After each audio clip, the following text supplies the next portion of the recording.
আসসালামু আলাইকুম। সংবাদে আপনাদের সবাইকে স্বাগত জানাচ্ছি। আমি ফিরোজ তোহা। শুরুতেই আরবে কেবলস সংবাদ শিরোনাম জানিয়ে দেব এই মুহূর্তে হাতে পাওয়া সর্বশেষ গুরুত্বপূর্ণ আপডেট বাংলা সংবাদ। শুরুতেই থাকছে অন্তর্বর্তীকালীন সরকার নতুন খেলায় মেতেছে। অন্তর্বর্তী সরকার নির্বাচনের ব্যবস্থা না করে নতুন খেলায় মেতেছে বলে মন্তব্য করেছেন বিএনপির সিনিয়র যুগ্ম মহাসচিব অ্যাডভোকেট রুহুল কবির রিজভী। বিকাল ৩টায় চৌমুহনী রেলওয়ে ময়দানে বেগমগঞ্জ উপজেলা এবং চৌমুহনী পৌর বিএনপির উদ্যোগে বিপ্লব ও সংহতি দিবস উপলক্ষে এক সমাবেশে তিনি এ মন্তব্য করেছেন। এবারে জানাবো বিদেশি চাটুকারদের উপদেষ্টা বানানো হচ্ছে ফয়জুল করিম। বিদেশি চাটুকার ইসলাম এবং দেশের দুশ্মনদের অন্তর্বর্তী সরকারের উপদেষ্টা বানানো হচ্ছে বলে মন্তব্য করেছেন ইসলামী আন্দোলন বাংলাদেশের সিনিয়র নায়েবে আমির মুফতি সৈয়দ মোহাম্মদ ফয়জুল করিম। তিনি বলেছেন, দেশের মানুষ আন্দোলন করে জীবন দিয়েছে, আর উপদেষ্টা বানানো হচ্ছে বিদেশি চাটুকারদের। দেশের সাধারণ মানুষ এটা মেনে নেবে না। জানাবো সাবেক মেয়র তাপস এবং তার স্ত্রীর দেশত্যাগে নিষেধাজ্ঞা। দক্ষিণ সিটি কর্পোরেশনের সাবেক মেয়র ব্যারিস্টার শেখ ফজলেনুর তাপস এবং তার স্ত্রী আফরিন তাপসের দেশত্যাগে নিষেধাজ্ঞা দেওয়া হয়েছে। দুর্নীতি দমন কমিশনের উপপরিচালক মোহাম্মদ মনিরুল ইসলামের আবেদনের পরিপ্রেক্ষিতে সোমবার মহানগর স্পেশাল জজ আদালত থেকে এই নিষেধাজ্ঞার আদেশ দেওয়া হয়েছে। মঙ্গলবার বিষয়টি নিশ্চিত করেছেন দুদকের জনসংযোগ কর্মকর্তা আক্তারুল ইসলাম। এদিকে ঢালাও মামলায় অন্তর্বর্তী সরকার বিব্রত আসিফ নজরুল। ৫ই আগস্টের পর সাধারণ মানুষের করা ঢালাও মামলায় অন্তর্বর্তী সরকার বিব্রত বলে মন্তব্য করেছেন আইন উপদেষ্টা অধ্যাপক আসিফ নজরুল। মঙ্গলবার বিচার প্রশাসন ইনস্টিটিউট বিচার বিভাগ সংস্কার কমিশনের সঙ্গে বৈঠক শেষে সাংবাদিকদের একথা বলেন তিনি। আসিফ নজরুল বলেন, বিগত ফ্যাসিস্টের আমলে সরকারের পক্ষ থেকে গায়েবী মামলা দিত, আর এখন আমরা সরকারের পক্ষ থেকে কোনো মামলা দিচ্ছি না। এদিকে ৮৪ রোহিঙ্গা নাগরিককে পুশব্যাক। বান্দরবানের আলীকদমের দুর্গম সীমান্ত এলাকায় করুপাতা ইউনিয়নের পৌয়া মুহুরি দিয়ে মিয়ানমারের ৮৪ রোহিঙ্গা নাগরিককে পুশব্যাক করা হয়েছে। সোমবার রাতেই তাদের পুশব্যাক করেন বাংলাদেশ বর্ডার গার্ডের সদস্যরা। বর্ডার গার্ড বাংলাদেশের আলীকদম ৫৭ ব্যাটালিয়নের অধিনায়ক লেফটেন্যান্ট কর্নেল মোহাম্মদ আকিব জাবেদ বিষয়টি নিশ্চিত করে বলেন, অবৈধভাবে মিয়ানমার থেকে বাংলাদেশে প্রবেশের দায়ে বান্দরবানের আলীকদম উপজেলার বিভিন্ন স্থান থেকে সোমবার একই দিনে ৮৪ জন রোহিঙ্গা নাগরিককে আটক করা হয়।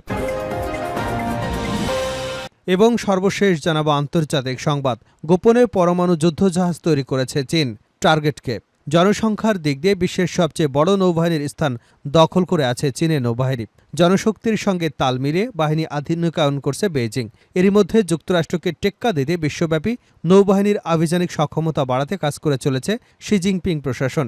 এ লক্ষ্যে নতুন এক পরিকল্পনা হাতে নিয়েছে দেশটি, যার গোপন প্রস্তুতি চলছে বেশ জোরে সোরে। এতক্ষণ শিরোনাম শুনছিলেন, এবার বিস্তারিত। প্রিয় দর্শক, আপনি যদি এই চ্যানেলে নতুন হয়ে থাকেন, ভিডিওটি দেখতে দেখতে চ্যানেলটি সাবস্ক্রাইব করে আমাদের সঙ্গে থাকুন। আর এই ভিডিও সম্পর্কে আপনি আপনার মূল্যবান মতামতটি কমেন্ট বক্সে জানিয়ে দিন। আর হ্যাঁ প্রিয় দর্শক, জানিয়ে দিন ভিডিওটি কোথা থেকে দেখছেন। অন্তর্বর্তীকালীন সরকার নতুন খেলায় মেতেছে রিজভী। অন্তর্বর্তীকালীন সরকার নির্বাচনের ব্যবস্থা না করে নতুন খেলায় মেতেছে বলে মন্তব্য করেছেন বিএনপির সিনিয়র যুগ্ম মহাসচিব অ্যাডভোকেট রুহুল কবির রিজভী। বিকেল ৩টায় চৌমুহনী রেলওয়ে ময়দানে বেগমগঞ্জ উপজেলা এবং চৌমুহনী পৌর বিএনপির উদ্যোগে বিপ্লব ও সংহতি দিবস উপলক্ষে এক সমাবেশে এ মন্তব্য করেন তিনি। রিজভী বলেন, অন্তর্বর্তীকালীন সরকার নির্বাচনের ব্যবস্থার দিকে না গিয়ে ফ্যাসিস্ট হাসিনা লোকজনকে পুনর্বাসনে ব্যস্ত রয়েছেন। তাদের ষড়যন্ত্রে নতুন খেলা জনগণ বুঝে ফেলেছে, তাই এক মুহূর্ত দেরি না করে নির্বাচনের দিকে যেতে হবে, অন্যথায় তাদের বিরুদ্ধে দুর্বার আন্দোলনের মাধ্যমে বিদায় করতে হবে। রিজভী আরও বলেন, ঘাতক নিষ্ঠুর রক্তপিপাসু শেখ হাসিনাকে সরাতে ছাত্র জনতা ঐক্যবদ্ধ হয়ে গণঅভ্যুত্থান ঘটিয়ে যে আশা আকাঙ্ক্ষা নিয়ে বর্তমান অন্তর্বর্তী সরকারকে ক্ষমতায় বসিয়েছে, তারা ছাত্র জনতার রক্তের সঙ্গে বেইমানি শুরু করেছে। এতে জনগণ তাদেরকে কোনোভাবেই আর বিশ্বাস করতে পারছে না। তিনি আরও বলেন, বিগত হাসিনা সরকারের সিন্ডিকেট গোপনে নিত্য প্রয়োজনীয় পণ্য সামগ্রী মজুত করে অবৈধ উপার্জন করলেও রহস্যজনক কারণে এই সিন্ডিকেটের বিরুদ্ধে এ সরকার ব্যবস্থা নিতে তালবাহানা করছে। তাই সবকিছুর একমাত্র সমাধান হবে নির্বাচনের মাধ্যমে গণতান্ত্রিক সরকার গঠন করা। সেজন্য অনতিবিলম্বে নির্বাচন দিতে হবে। বরকতুল্লাহ বুলু বলেন, তারেক রহমানের নির্দেশে অতীতের মতো বিএনপি যে কোনো ত্যাগ স্বীকারে প্রস্তুত আছে।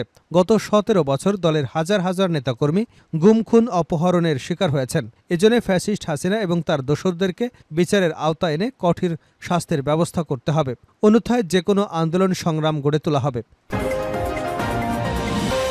বিদেশি চাটুকারদের উপদেষ্টা বানাচ্ছে ফয়জুল করিম। বিদেশি চাটুকার, ইসলাম এবং দেশের দুশমনদের অন্তর্বর্তী সরকারের উপদেষ্টা বানানো হচ্ছে বলে মন্তব্য করেছেন ইসলামী আন্দোলন বাংলাদেশের সিনিয়র নায়েবে আমির মুফতি সৈয়দ মোহাম্মদ ফয়জুল করিম। তিনি বলেছেন, দেশের মানুষ আন্দোলন করে জীবন দিয়েছে, আর উপদেষ্টা বানানো হচ্ছে বিদেশি চাটুকারদের। দেশের সাধারণ মানুষ এটা মেনে নেবে না। মঙ্গলবার বিকেলে নওগাঁ শহরে এটিএম মাঠে ইসলামী আন্দোলন বাংলাদেশ নওগাঁ শাখার গণসমাবেশে এসব কথা বলেন তিনি। ফয়জুল করিম বলেন যে ফ্যাসিস্টদের বিরুদ্ধে এদেশের মানুষ আন্দোলন করেছে। চিহ্নিত এক রাজনৈতিক দল তাদের সাথে হাত মিলিয়ে এদেশের শহীদদের সাথে বেইমানি করেছে। তারা দেশকে ভালো না বেসে এদেশের মানুষের আবেগের উপর দাঁড়িয়ে ক্ষমতায় যেতে চায়। তিনি বলেন, ১৯৭১ সালের পর থেকে যারা ক্ষমতায় ছিল তারা মানুষের আশা আকাঙ্ক্ষার প্রতিফলন ঘটাতে পারেনি। শাসন, শোষণ, নির্যাতন, নিপীড়ন এবং লুটতরাজের মাধ্যমে দেশকে অস্থিতিশীল করে রেখেছিল। তারা দুর্নীতির পরপর 5 বার চ্যাম্পিয়ন হয়েছে। অবশেষে 2024 সালে ছাত্র জনতার আন্দোলনে এদেশের মানুষ আবার স্বাধীনতা ফিরিয়ে এনেছে। তিনি আরও বলেন, কেবলমাত্র দল ও নেতা পরিবর্তনের মাধ্যমে দেশে শান্তি আসতে পারে না, মানুষের আশা আকাঙ্ক্ষার প্রতিফলন ঘটাতে পারে না। যতদিন পর্যন্ত ন্যায়নীতির পরিবর্তন না আসবে ততদিন পর্যন্ত দেশের মানুষের শান্তি, শৃঙ্খলা, আশা আকাঙ্ক্ষার প্রতিফলন ঘটবে না। সেজন্য দুর্নীতি, দুর্নীতিবাজ এবং জালেমদের বিরুদ্ধে জনগণকে ঐক্যবদ্ধ হতে হবে। ইসলামী আন্দোলন বাংলাদেশের সিনিয়র নায়েবে আমির বলেন, ১৯৭১ সাল থেকে 2024 সাল পর্যন্ত এদেশে সবচেয়ে বেশি বৈষম্যের শিকার হয়েছে মুসলমানরা। ইসলামী শাসন কায়েম হলে দেশে হিন্দু, মুসলমান, বৌদ্ধ, খ্রিস্টান সহ সব ধর্মের মানুষ শান্তিপূর্ণভাবে বসবাসের সুযোগ পাবেন। সাবেক মেয়র তাপস ও তার স্ত্রীর দেশত্যাগে নিষেধাজ্ঞা। ঢাকা দক্ষিণ সিটি কর্পোরেশনের সাবেক মেয়র ব্যারিস্টার শেখ ফজলেনুর তাপস এবং তার স্ত্রী আফরিন তাপসের দেশত্যাগে নিষেধাজ্ঞা দেওয়া হয়েছে। দুর্নীতি দমন কমিশনের উপপরিচালক মোহাম্মদ মনিরুল ইসলামের আবেদনের পরিপ্রেক্ষিতে এ আদেশ দেওয়া হয়েছে। মঙ্গলবার বিষয়টি নিশ্চিত করেছেন দুদকের জনসংযোগ কর্মকর্তা আক্তারুল ইসলাম। আবেদনে বলা হয়েছে, অভিযোগে সংশ্লিষ্ট ব্যক্তিদের বিরুদ্ধে ক্ষমতার অপব্যবহার, নানা অনিয়ম, দুর্নীতির মাধ্যমে অর্থ আত্মসাৎ করে নিজ নামে এবং পরিবারের সদস্যদের নামে শত শত কোটি টাকা জ্ঞাত আয় বহির্ভূত সম্পদ অর্জনের অভিযোগটির অনুসন্ধান চলমান রয়েছে। অভিযোগ সংশ্লিষ্ট ব্যক্তিরা দেশ ছেড়ে বিদেশে পলায়ন করতে পারেন বলে বিশ্বস্ত সূত্রে জানা গেছে।